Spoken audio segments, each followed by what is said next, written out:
modul 1.4 tentang budaya positif di SD Negeri 1 Randusari. Sebelum kita mulai, Bapak Ibu siang ini masih semangat? Semangat. Kita coba tepuk konsentrasi ya. Kita coba dulu tepuk konsentrasi. Tepuk 1, tepuk 2, tepuk 3, 2. Kalau 2 berarti diam. Karena apa? Tepuk 2 itu berarti kalau hanya 2 berarti diam. Itu ya, kita coba sekali lagi. Tepuk konsentrasi. Tepuk 1, tepuk 3, tepuk 4, 2. Ya, pintar. Terima kasih. Berarti sudah masih dalam konsentrasi penuh. Bapak Ibu, seperti yang saya sampaikan di awal, saya mengikuti kegiatan calon guru penggerak di Kabupaten Wonogiri angkatan 7. Pada modul 1, khususnya 1.4, ini materinya tentang budaya positif. Latar belakang dari pembahasan kali ini adalah budaya positif di sekolah adalah nilai, keyakinan, dan kebiasaan di sekolah yang berpihak pada murid agar murid berkembang menjadi pribadi yang kritis, berbudi luhur, dan bertanggung jawab. Kemudian dalam menciptakan budaya positif itu tidak bisa dari guru sendiri atau kepala sekolah sendiri atau murid sendiri, tapi perlu adanya kolaborasi antara kepala sekolah, guru, rekan sejawat, wali murid, lingkungan masyarakat, dan seluruh stakeholder serta murid itu sendiri. Dengan adanya budaya positif, diharapkan murid akan terbentuk menjadi pribadi yang kuat sesuai dengan nilai-nilai karakter yang tercermin dalam profil pelajar Pancasila. Dalam modul budaya positif nanti yang akan saya sampaikan ada 7 hal. Yang pertama tentang perubahan paradigma belajar, yang kedua disiplin positif, yang ketiga motivasi perilaku manusia, yang keempat keyakinan kelas, yang kelima kebutuhan dasar, yang keenam posisi kontrol restitusi, dan yang terakhir adalah tentang segitiga restitusi. Yang pertama dulu tentang perubahan paradigma belajar. Pada kegiatan ini nanti saya minta perwakilan 2 orang ya untuk ke depan. Ada Bu Wulan dan Bu Puji untuk ke depan. Minta tolong untuk dibantu. Siap, Bu.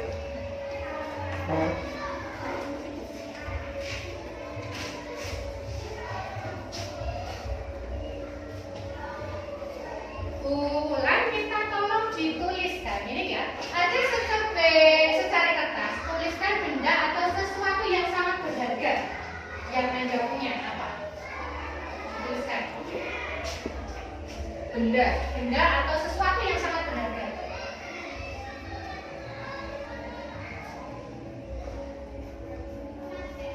Satu saja. Kemudian digenggam. Dilipat kemudian digenggam. Dilipat atau digenggam. Jadi yang tertulis di sini itu benda yang sangat berharga yang dimiliki Bu Wulan. Sekarang tugasnya Bu Puji. Bu Puji silakan berusaha semaksimal mungkin untuk meminta Bu Wulan agar membuka tangannya. Boleh dengan bujukan apapun, merayu, menyuap, mengancam, menghardik, apapun boleh. Sampai Bu Wulan berjuang keras untuk membuka yang ada di kepala tangannya. Silakan. Kalau dengan fisik coba dimulai dari hal-hal yang sederhana. Siapa tahu nanti sudah langsung. Iya, nanti aku agak jujur. Ya, berapa? Tanganku. Ajar pada ini kan. Terus apa ya? Boleh dengan keras, pokoknya sampai berusaha keras sampai Bu Wulan mau membuka tangannya. Oh iya. Bulan, supaya makanan apa? Saya suka bakso. Bakso. Nanti dibuka. Ini tak buka. Ini juga. Ini juga. Dua.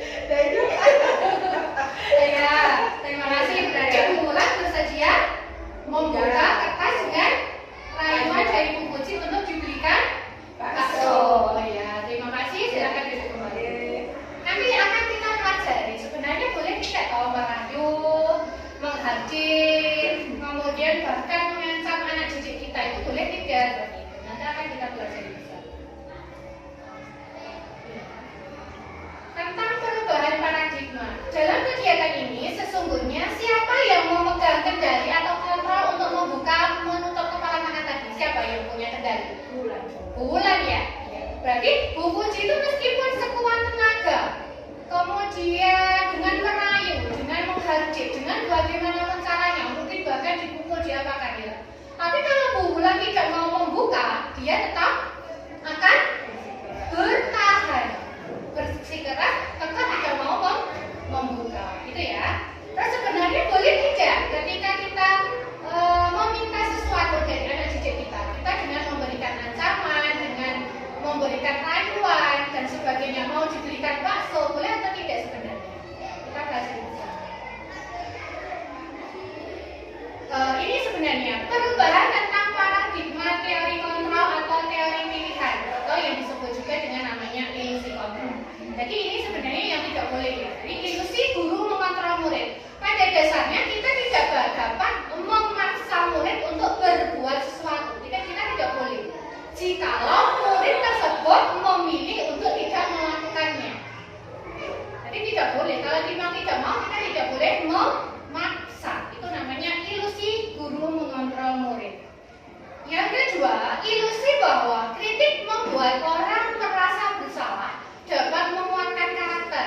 Misalnya, menggunakan kritik, menggunakan rasa bersalah untuk mengontrol murid menuju pada identitas gagal. Jadi kita tidak boleh membuat murid itu seakan dia itu merasa bersalah. Jadi itu justru nanti dapat menimbulkan identitas gagal pada diri anak tersebut.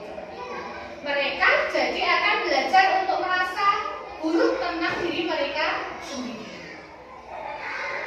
Yang ketiga yaitu ilusi bahwa semua penguatan positif, efektif dan bermanfaat.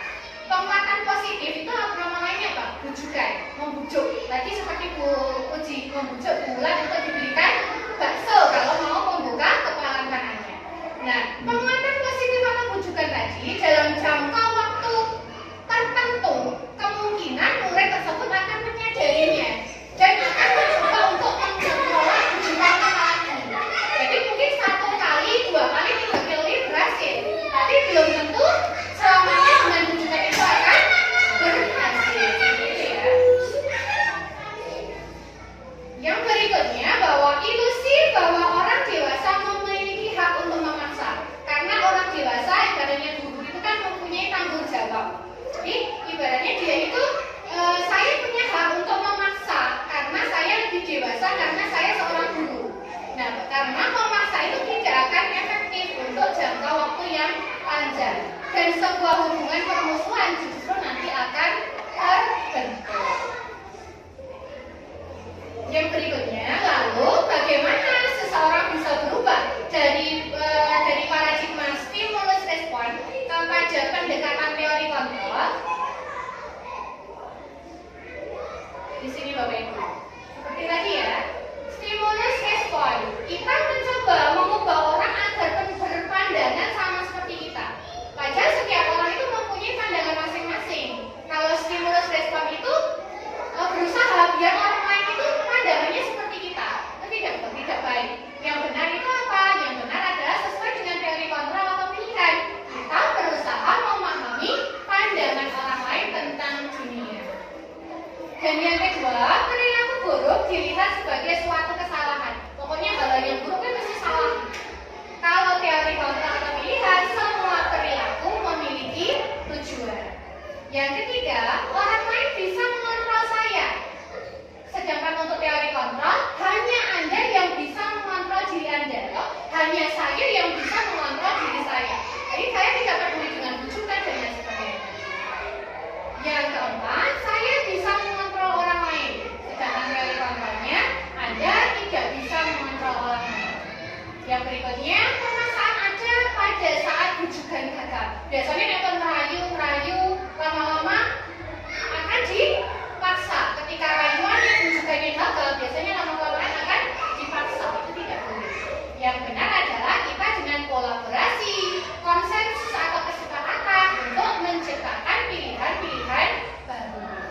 Dan yang berikutnya adalah model berpikir menang atau kalah. Jadi yang menang mana, yang kalah mana, harus ada yang menang, harus ada yang kalah seperti itu.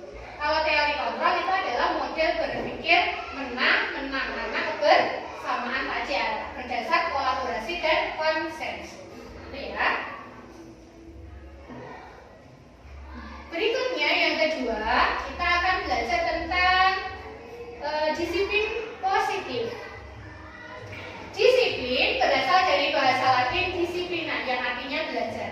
Bapak Ibu, kalau kita mendengar kata disiplin, pasti hubungannya dengan apa? Tertib, dengan tanggung jawab, dengan hukuman misalnya. Tepat waktu seperti itu ya. Makna asal kata ini berkonotasi dengan disiplin dari murid-murid Socrates dan Plato. Disiplin diri membuat orang menggali potensinya menuju sebuah tujuan apa yang dia hargai. Namun dalam budaya kita, makna kata disiplin telah berubah menjadi sesuatu yang dilakukan seseorang pada orang lain untuk mendapatkan kepatuhan. Kecenderungan umum adalah menghubungkan kata disiplin dengan kata ketidaknyamanan, bukan dengan apa yang kita hargai atau pencapaian suatu tujuan. Di sini Bapak Ibu ada kata yang disampaikan oleh Ki Hajar Dewantara. Di mana ada kemerdekaan, disitulah harus ada disiplin yang kuat.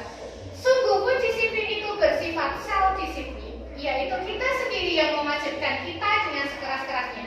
Tetapi itu sama saja, sebab jikalau kita tidak cakap melakukan self-disiplin, wajiblah penguasa lain mendisiplinkan kita sendiri.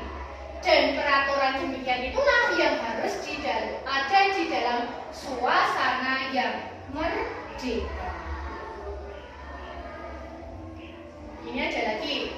Lalu merdeka itu apa? Merdeka menurut Ki Hajar Dewantara adalah mardika iku jarwanya nora mengatasi pangling ing uga kuat kuasa aman diri priyangga. Merdeka itu artinya tidak hanya terlepas dari perintah, akan tetapi juga cakap buat memerintah siapa?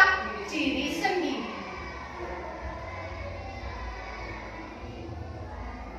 Yang ketiga tentang motivasi perilaku manusia. Teori motivasi perilaku manusia. Jadi motivasi itu ada motivasi eksternal dan ada motivasi internal. Yang pertama, untuk menghindari ketidaknyamanan atau hukuman.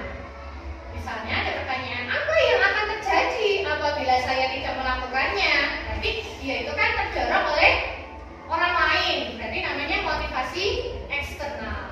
Yang kedua, untuk mendapatkan imbalan dari orang lain atau institusi. Kita melakukan itu karena untuk mendapatkan imbalan. Jadi, apa yang nanti akan saya dapatkan setelah saya melakukannya? Itu berarti kan juga dari orang lain. Itu juga termasuk motivasi eksternal. Yang ketiga, untuk menghargai diri sendiri. Jadi, saya akan menjadi orang seperti ini apabila saya melakukannya. Jadi itu dari dalam dirinya, maka disebut dengan motivasi internal. Dan inilah yang dinamakan dengan tujuan dari disiplin positif.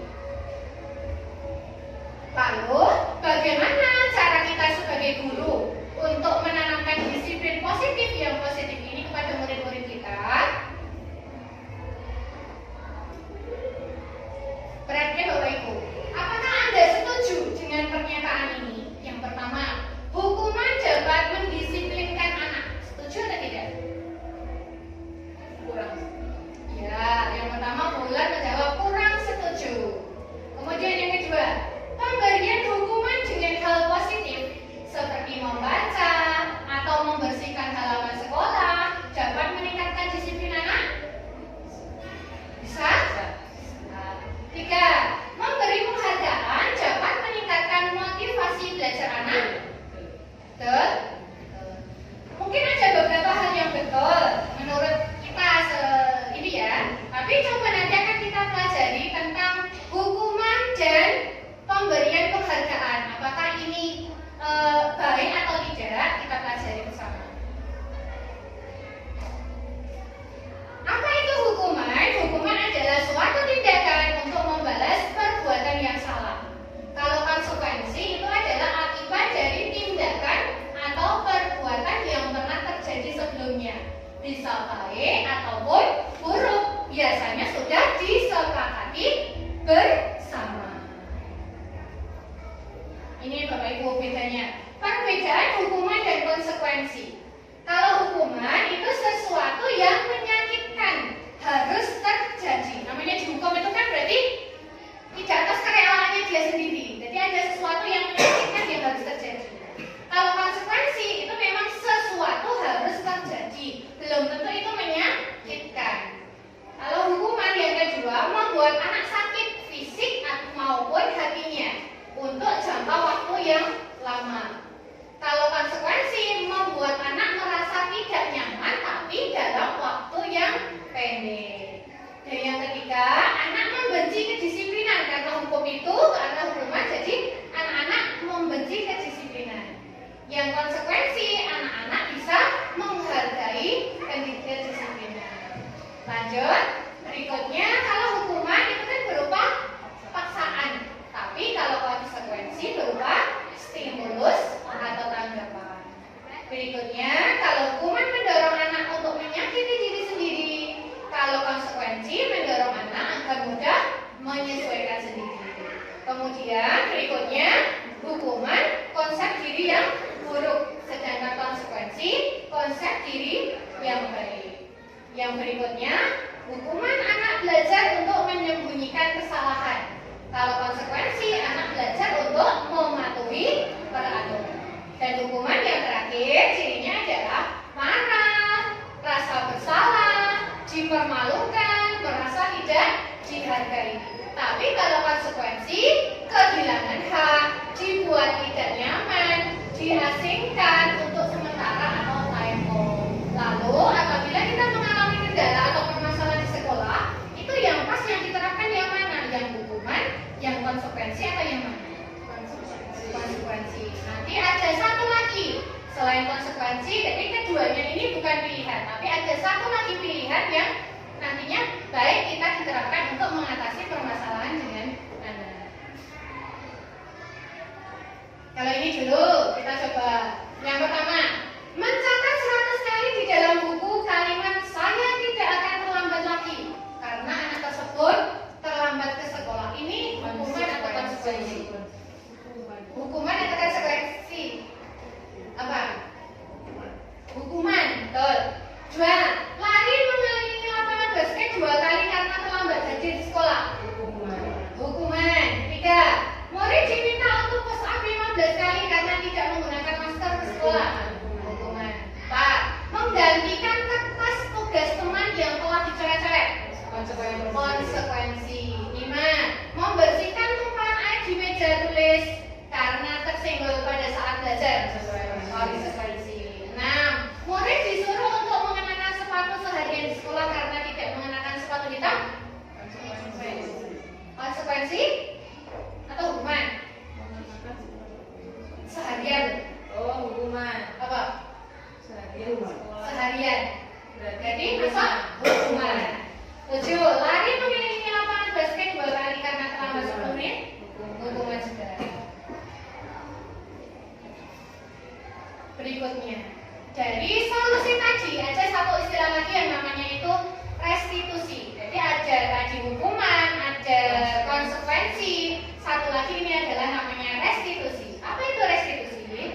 Restitusi adalah proses menciptakan kondisi bagi murid untuk memperbaiki kesalahan mereka, sehingga mereka bisa kembali pada kelompok mereka dengan karakter yang lebih kuat. Restitusi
belajar bertanggung jawab, fokus pada pemecahan masalah dalam jangka waktu yang panjang. Kalau hukuman, kata-katanya, peraturannya adalah kamu harus. Jadi tidak boleh, pokoknya kamu harus, itu hukuman. Jadi tidak boleh ditawar-tawar, itu namanya hukuman. Tapi kalau konsekuensi, apa peraturannya? Mampukah kamu melakukannya? Terima kasih, misalnya. Itu konsekuensi. Tapi kalau restitusi, apa yang kamu yakini? Apa yang bisa kamu lakukan untuk memperbaiki masalah ini? Jadi anak diminta untuk mencari solusi sendiri yang sudah diyakini dia bisa melakukannya. Selanjutnya, untuk hukuman, murid tadi akan membenci peraturan, membenci kedisiplinan. Kalau untuk konsekuensi, murid akan menghormati peraturan. Tapi kalau restitusi, murid akan menghormati dirinya maupun orang lain. Yang berikutnya tadi, ciri-ciri restitusi. Bukan untuk menebus kesalahan, namun untuk belajar dari kesalahan. Kemudian yang kedua, bisa untuk memperbaiki hubungan. Itu berupa tawaran atau tawaran, jadi bukan berupa paksaan. Restitusi menuntut untuk melihat ke dalam dirinya. Aku nanti mau bisanya apa? Saya bisa melakukan apa? Kesalahan saya apa? Itu berusaha diperbaiki sendiri. Restitusi mencari kebutuhan dasar yang mendasari tindakan. Dan yang keenam, restitusi diri adalah cara yang paling baik.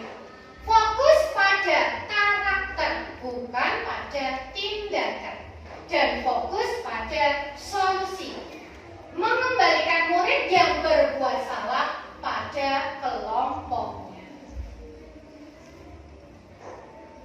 Lalu, Bapak Ibu pernah tidak memberikan hukuman berupa penghargaan? Pernah tidak memberikan hukuman berupa penghargaan? Seperti apa itu? Bahwa penghargaan berlaku sama dengan hukuman, dalam arti meminta atau membujuk seseorang melakukan sesuatu untuk memenuhi suatu tujuan tertentu dari orang yang meminta atau membujuk, dorongan eksternal, dan akan ada faktor ketergantungan. Jadi beberapa dampak dari pemberian penghargaan menurut Alficon. Ini dihukum oleh penghargaan. Nanti hasilnya juga tidak akan begitu bagus ya. Karena apa? Penghargaan itu sebenarnya akan menghukum. Penghargaan akan mengurangi ketepatan. Penghargaan tidak efektif. Penghargaan akan merusak hubungan.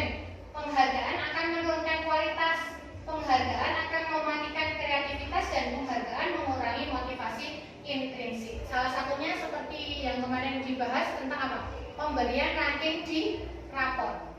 Justru sebenarnya menurut teori dari hukuman tadi dan penghargaan itu kurang tepat. Karena itu ibaratnya kan yang mendapat penghargaan hanya yang ranking 1. Untuk yang ranking dan 2 dan sebagainya itu kan penghargaan, tapi penghargaan seperti dihukum. Jadi untuk nilai ranking itu sebenarnya kurang pas, kurang tepat. Lebih baik seperti itu, karena semua anak itu memiliki kemampuan masing-masing. Ini. Lalu apa atau bentuk program kebajikannya? Bentuk apresiasi terhadap mereka itu apa? Kalau tidak boleh diberi penghargaan seperti itu. Penghargaannya atau apresiasi pengakuannya yang perlu diingat adalah sebagai berikut. Pengakuannya itu secara khusus. Beri pengakuan juga secara pribadi, jadi tidak secara klasikal. Kemudian memberi pengakuan kepada semua murid secara bergantian.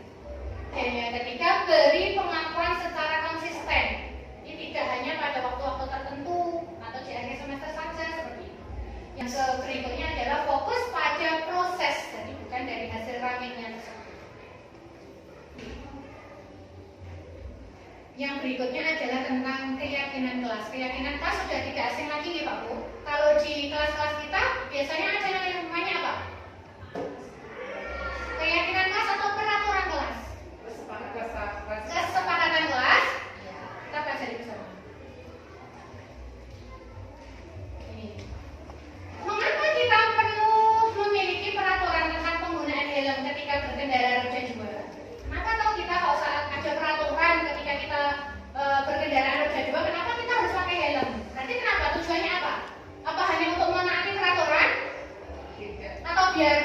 terlihat gaul, kenapa?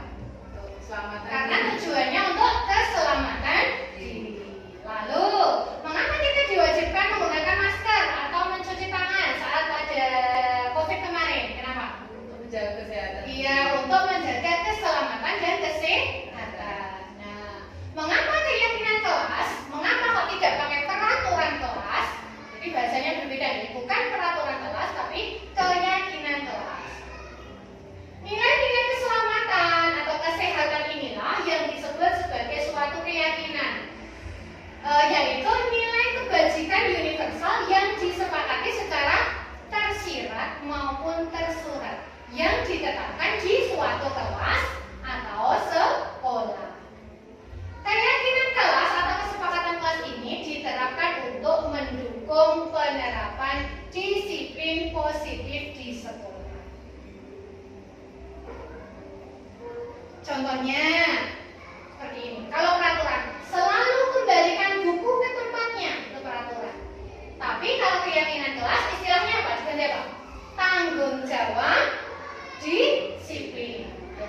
Dilarang mengganggu orang lain. Berarti keyakinan kelasnya namanya apa? Menghormati orang lain.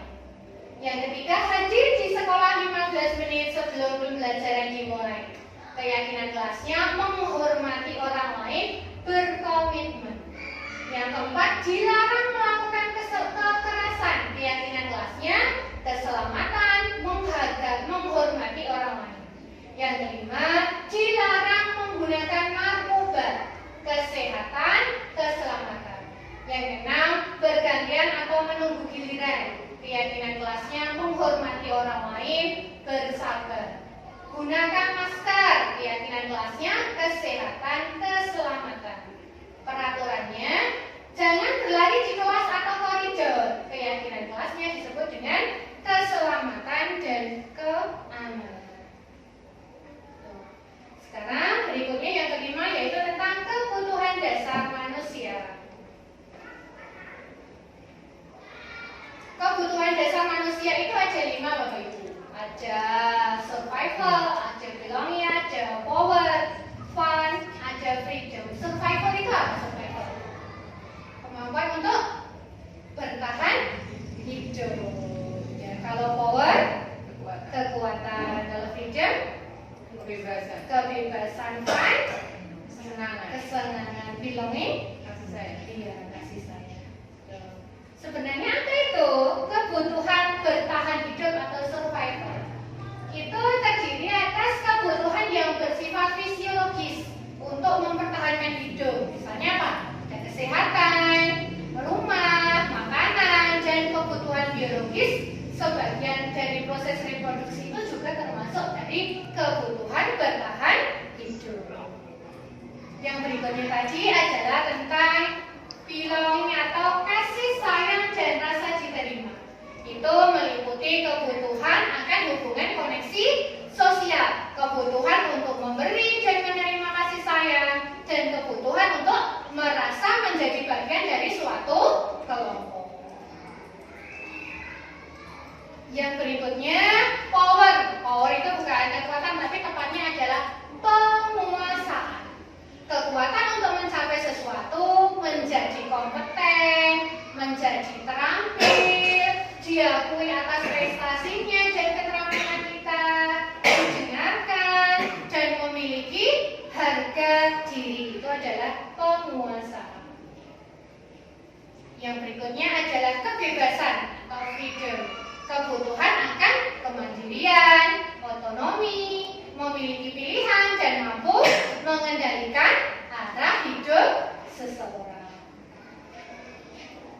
Dan yang terakhir Bapak Ibu adalah kebutuhan dasar manusia adalah kesenangan atau fun.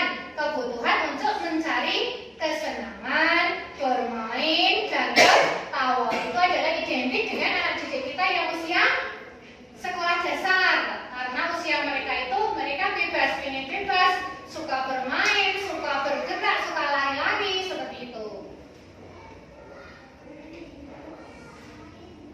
Dan yang keenam adalah posisi kontrol restitusi. Kalau tadi di bagian sebelumnya kita kan sudah mempelajari atau saya sudah sampaikan tentang restitusi kontrol restitusi.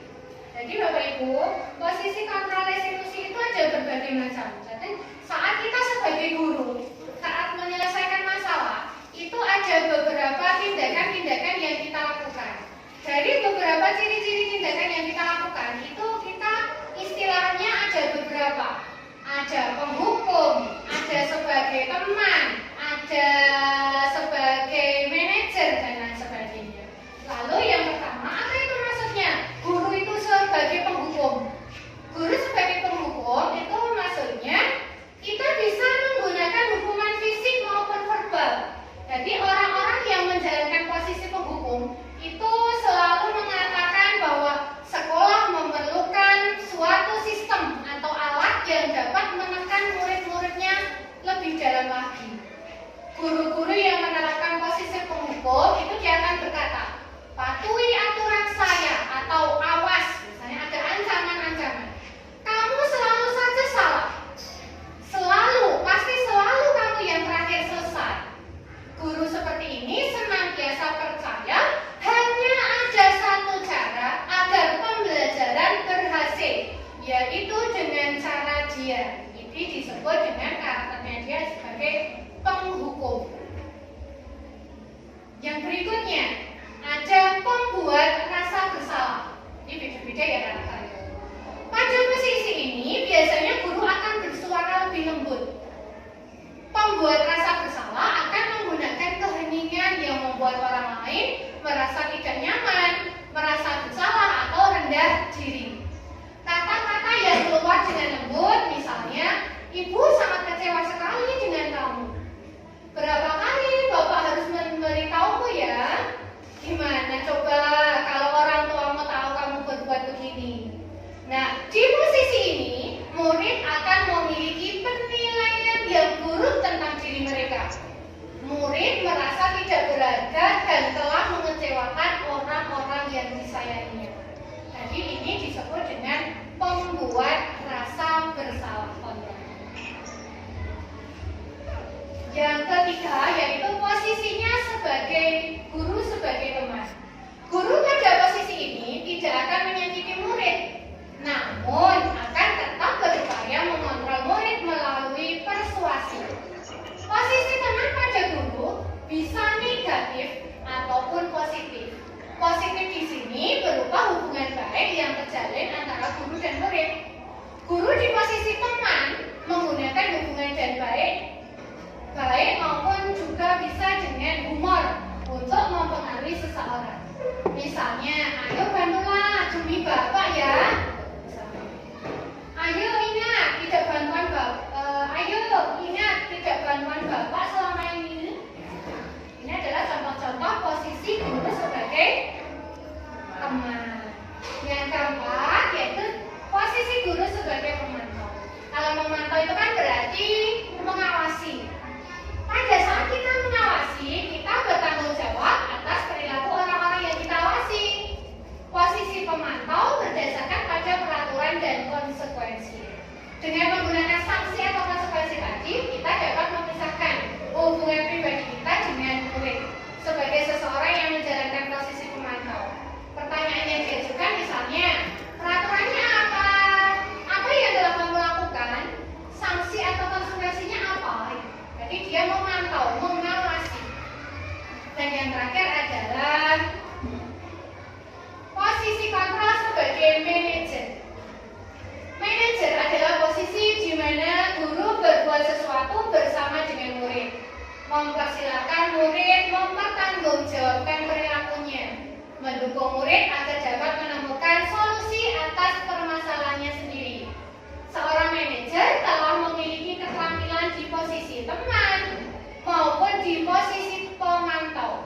Dan dengan demikian bisa jadi di waktu-waktu tertentu kembali menjadi pada posisi kedua tadi, baik sebagai teman atau sebagai pemantau bila memang posisi itu diperlukan.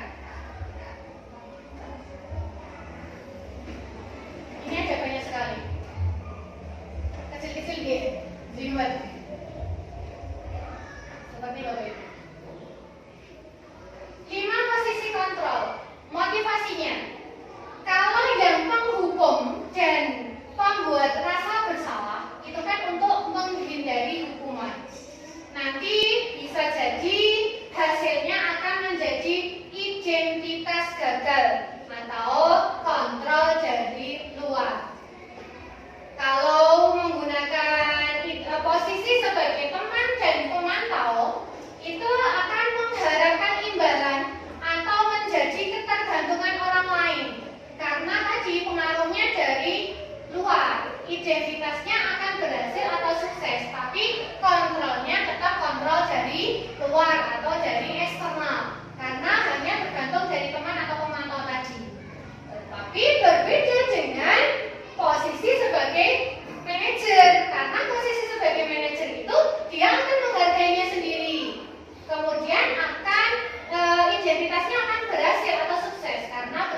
Dan yang kedua adalah menstabilkan identitas.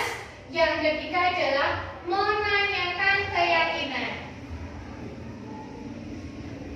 Langkah-langkahnya apa saja? Dalam menstabilkan identitas, untuk membuat anak merasa gagal karena berbuat salah menjadi positif terhadap dirinya. Jadi awal mulanya itu anak-anak merasa saya salah, saya sudah gagal karena saya sudah berbuat salah. Tapi dengan kita melakukan segitiga restitusi tadi, khususnya dalam menstabilkan identitas, kita itu tidak membuat dia merasa bersalah dan salah pada dirinya, bukan, tapi kita dengan tetap menjadikan mereka positif terhadap mereka sendiri. Misalnya ada kata-katanya seperti ini, Pak Bu. Berbuat salah itu hal yang manusiawi, kata-katanya seperti ini. Tidak ada manusia yang sempurna. Bapak Ibu juga buat salah. Kita pasti bisa menyelesaikan permasalahan ini. Bapak Ibu tidak tertarik untuk mencari tahu siapa yang benar dan siapa yang salah. Bapak Ibu guru lebih tertarik untuk menyelesaikan masalah. Ini adalah tahap dalam menstabilkan identitas. Dan yang kedua Bapak Ibu, yang kedua adalah validasi kebutuhan. Apa tujuannya? Tujuannya adalah membantu murid mengenali basic need atau kebutuhan dasar yang ingin dipenuhi ketika melakukan kesalahan itu. Pada dasarnya, setiap tindakan manusia tujuannya adalah untuk memenuhi kebutuhan dasar. Kebutuhan dasar tadi ada apa saja? Ada penguasaan, ada kebebasan, kasih sayang dan rasa diterima, kesenangan atau bertahan hidup. Dan yang terakhir ada kemudian untuk yang tadi validasi tindakan. Apa saja kata-kata yang bisa disampaikan untuk anak dalam validasi tindakan ini? Kamu bisa saja kan melakukan hal yang lebih buruk, tetapi kamu tidak melakukannya. Yang kedua, kamu pasti punya alasan mengapa kamu melakukannya. Yang ketiga, apa yang penting bagi kamu?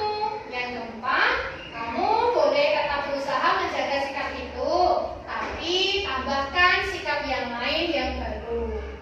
Yang berikutnya, maukah kamu belajar cara lain untuk mendapatkan yang kamu butuhkan tanpa harus memukul? Apakah kamu bisa melakukan dengan lebih baik besok lagi? Ini adalah contoh-contoh kalimat yang bisa disampaikan anak dalam kegiatan validasi tindakan. Yang terakhir adalah untuk menanyakan keyakinan. Tujuannya apa Pak Bu? Tujuannya adalah anak melihat kesalahannya dihubungkan dengan norma sosial dan nilai-nilai yang mendasari manusia berinteraksi dengan orang lain. Contohnya apa? Contohnya ini. Apa nilai yang kita percaya di kelas atau sekolah kita? Nilai-nilai universal apa yang telah kita sepakati? Kelas ideal yang seperti apa sih? Kamu ini jadi anak seperti apa? Apa yang kamu rasakan ketika kamu melakukan itu? Kamu menjadi orang yang seperti apa? Itu adalah langkah-langkah dari segitiga restitusi. Tadi segitiga restitusi itu kita ambil apabila kita menemui permasalahan atau anak-anak melakukan kesalahan. Jadi anak-anak ketika melakukan kesalahan itu bukan untuk diberikan hukuman, baik hukuman yang negatif maupun hukuman positif berupa penghargaan, tetapi kita ambil melalui apa tadi? Segitiga restitusi. Jadi segitiga restitusi itu membuat anak didik kita tidak merasa bersalah, bukan, tapi menyadari kesalahannya dan untuk kembali bisa bertindak ke hal yang lebih positif dengan menumbuhkan kepercayaan diri terhadap mereka. Bapak Ibu semua, banyak sekali yang sudah saya sampaikan dari tadi. Ini dari akhir kegiatan ini kesimpulan dari kegiatan pengibasan modul 1.4, yaitu sekolah itu diibaratkan sebagai tanah tempat bercocok tanam. Di tempat kita bercocok tanam. Sehingga guru perlu mengusahakan agar sekolah menjadi lingkungan yang menyenangkan, yang aman, yang nyaman untuk bertumbuh, serta dapat menjaga dan melindungi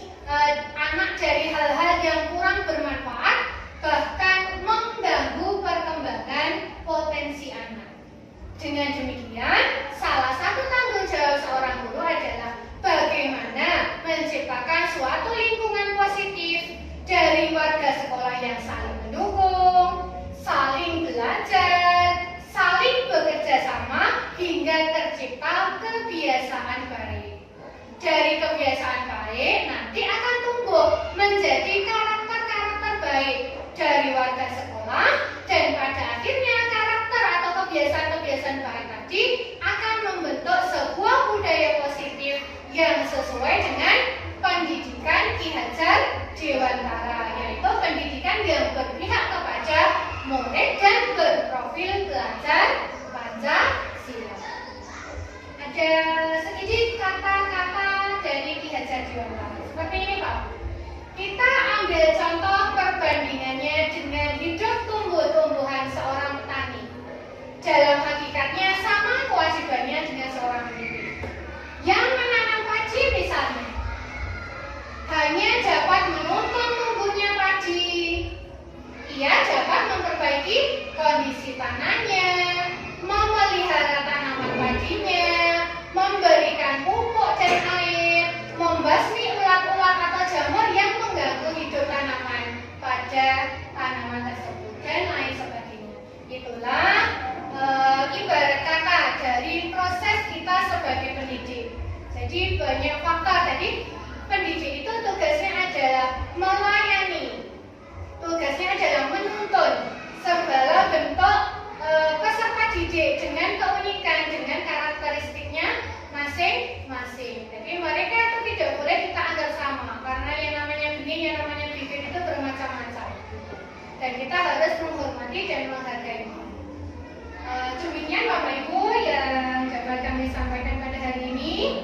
Semoga bermanfaat dan semoga sedikit ilmu yang sudah saya sampaikan tadi bisa dimanfaatkan di sekolah kita. Semoga budaya-budaya positif yang sudah terbangun tetap diteruskan dan tetap ditingkatkan lagi. Apabila ada kesalahan dan hal-hal yang tidak berkenan, saya mohon maaf. Sekali lagi terima kasih. Assalamualaikum warahmatullahi wabarakatuh.